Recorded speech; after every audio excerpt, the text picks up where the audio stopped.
ভকতৰ জানা যেন কল্পতৰু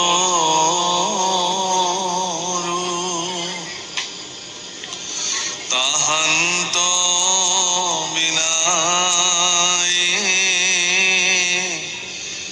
নাহি নাহি নাহি আমাৰ পৰম গুৰু ৰাম আমাৰ পৰম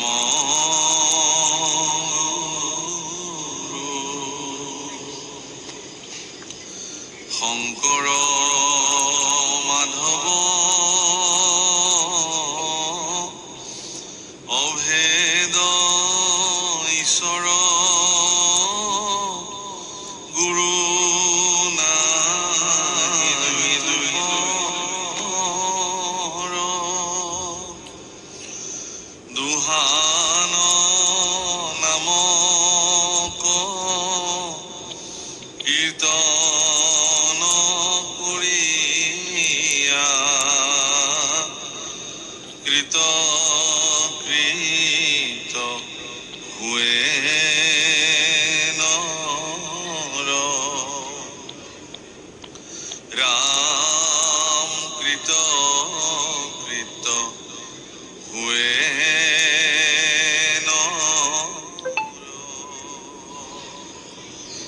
বাহিৰে ভিতৰে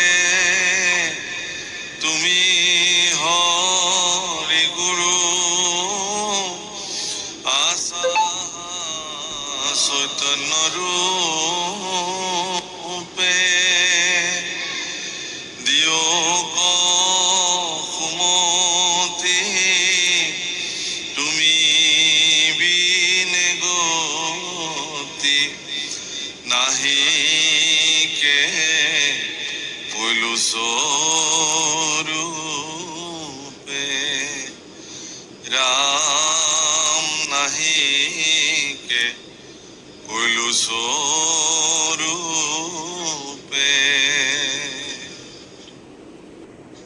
শ্ৰীমদ ভাগৱত শাস্ত্ৰ অষ্টম স্কন্ধ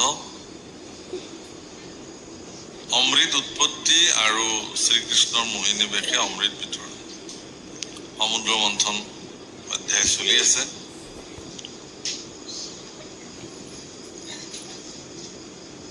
হে ৰাম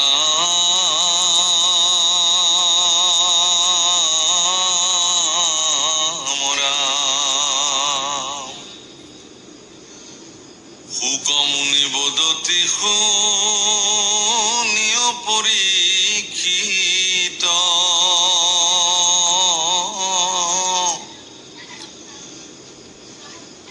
অনন্তৰে যেন মতে উঠিলা অমৃত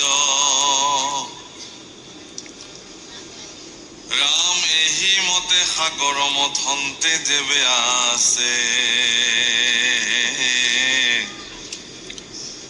পুৰুষে কৌঠিলা অদ্ভুত দিব্যকাছে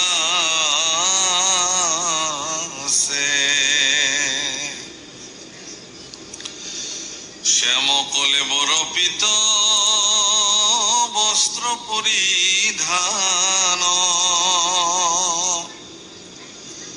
ঐ আজানুলম্বিত মহাবাহু দুইখান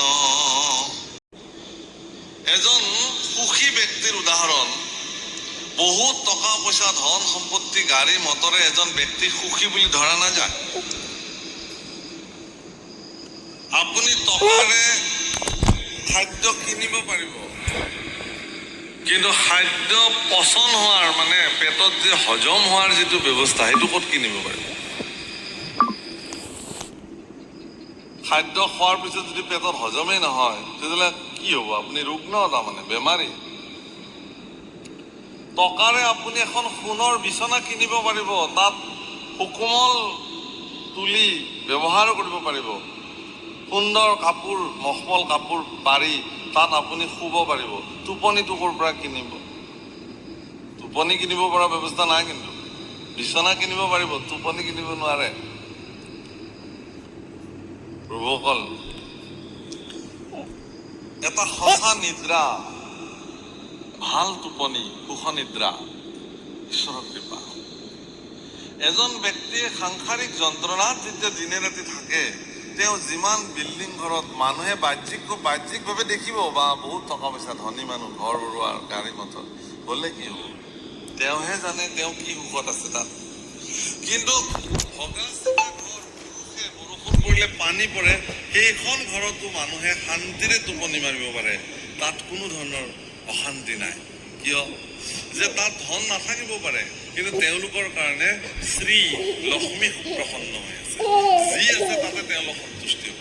সন্তোষম পৰম সুখম, সন্তুষ্টি জগতৰ শ্ৰেষ্ঠ। আজি আপোনালোকে দেখিলে এতিয়া যে অনন্তৰে যেনমতে উঠিলা অমৃত, সমুদ্ৰ মন্থনত ভগৱান কৃষ্ণই ইন্দ্ৰক আজ্ঞা কৰিলে যে তোমালোকে সমুদ্ৰ মন্থন কৰিব লাগিব। সমুদ্ৰ মন্থন কৰিবৰ কাৰণে মন্দৰগিৰি পৰ্বত আনি সমুদ্ৰত থৈ বাসুকী নাগৰ দ্বাৰা তাক মেৰাই লৈ পেলাই দুফালৰ পৰা মন্থন কৰিব লাগিব। আৰু সেই মন্থন কাৰ্যত এফালে দৈত্যসকল থাকিব লাগিব, এফালে দেৱতাসকল। কাৰণ শক্তিশালী ব্যক্তিয়েহে সমুদ্ৰ মন্থন কৰিব পাৰে। নিশগতি আৰু শক্তিহীন ব্যক্তিসকলে মন্থন কৰিব নোৱাৰে। ভগৱান কৃষ্ণই